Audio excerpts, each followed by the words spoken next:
Now, Ukrainian President Volodymyr Zelenskyy is back in Kyiv. Добрий ранок всім.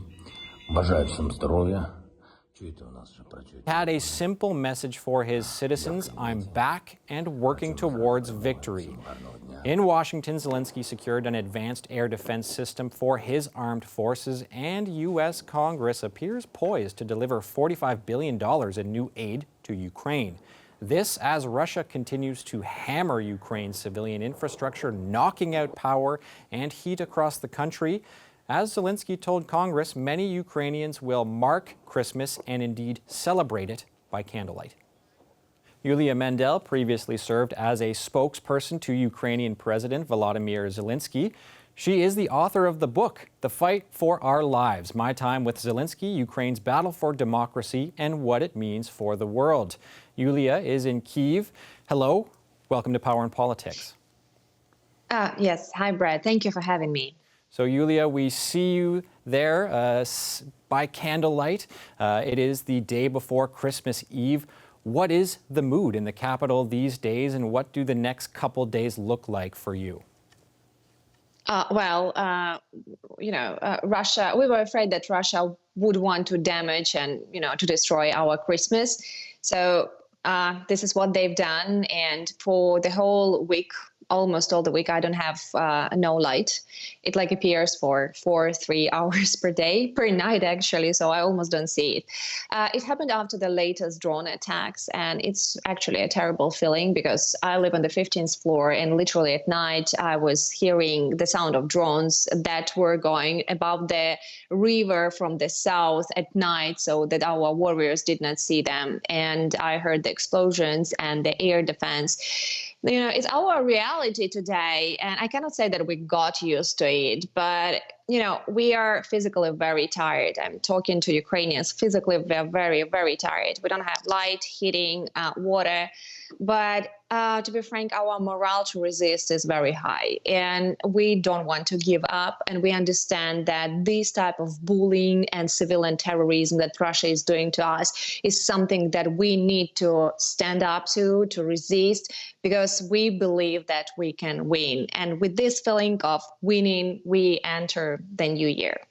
Now, Iuliia, President Zelenskyy told Congress in Washington he feels next year will be a turning point in the war for Ukraine. But how are you preparing for the new year right now?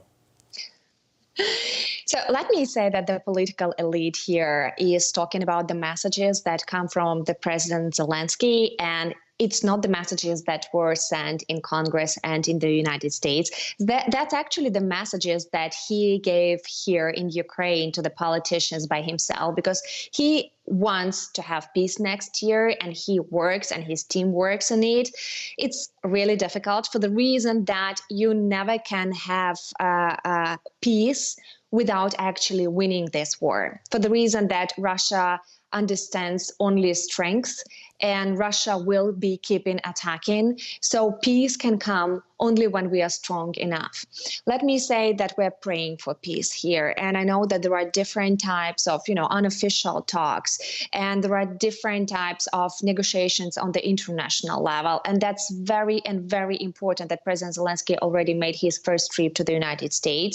So we expect really that the next year we will see the steps forward. Actually, the latest information that came from the president's team that President Zelenskyy is preparing the essential and meaningful steps and will present them in February, perhaps to the anniversary of war. Now, we have heard quite a bit of discussion about peace. We've heard the phrase "a just peace" used a few times in the last few days and weeks. What does that look like for you, and how hopeful are you about the prospect of peace in the near future? The destruction that Russia has done here, it's absolutely terrible. Russia literally destroyed so many faiths, destroyed so many families, killed so many people. I literally have seen so much pain in the last 10 months that I don't know if anyone during their life has endured that. And just peace, it means that Russia will be held accountable, and that we will get back our independence, our freedom, our territories, our people, and of course that the world will not be able to forget and to forgive this to one of the biggest autocracies and the most aggressive autocracy these days, which Kremlin actually is. So definitely when we talk about just peace, we talk about returning our territories, we talk about freedom, independence, security guarantees, we talk about equal treatment, rebuilding, and of course, the trial for those who committed these terrible war crimes in Ukraine. Now, one of many things that stood out from President Zelensky's visit to the U.S. was the timing. December 21st is the winter solstice. It is the longest night of the year. What do you make of the symbolism and significance of that? Well, you see, now I'm sitting in darkness, and this is how I spend almost, every evening these days. But we strongly believe that the light will win. And this is one of the biggest statements that President Zelenskyy made during this war, which gave hope to so many Ukrainians and which actually united Ukrainians. So at the very beginning, when the war started, there was a lot of pain, a lot of despair, a lot of feeling of injustice, and a lot of loss. We were glad to stand against this Russian aggression, but these emotions that were terrible. And he was the leader who came out and said, we will be united, we will be strong, and we will fight for our independence and for our freedom. So, for us, this is also meaningful symbolism that we will be able to find this light, to get into this light. This is the fight not just for territories. This is not the fight for money. This is the fight for values. This is the fight for the equal rights, for the human rights, for the right to choose. And this is the fight to be the equal part of the free world. That's why we believe we will win and their light will prevail when there is a lot of darkness. Okay, I have time for one more question. There was a strong showing of solidarity from U.S. President Joe Biden. However, how concerned are Ukrainians about solidarity waning in the West as we do enter the colder months? We understand that fatigue about the war is actually possible, and we are very concerned about this.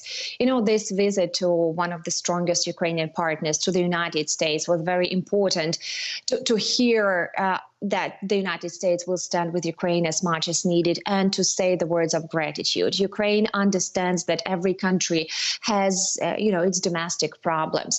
But again, what we are fighting for, we are fighting for actually the world order that has appeared after the World War II. We fight for, the words never forget. We fight for everything that the free world has built here. And, we are concerned that probably this fatigue, and intrusions of, different powers and maybe the domestic problems, economy, high inflation, they can, put the war in Ukraine in not priority. We just wanted to say that we want peace. We will be fighting for this peace, and we will try to do everything possible. We beg to stand with us united, because we are not fighting for ourselves here. We are fighting for all the equal world here, for the free world. Okay, Iuliia Mendel, by candlelight from Kyiv, we really appreciate your time. Thank you so much, Brett.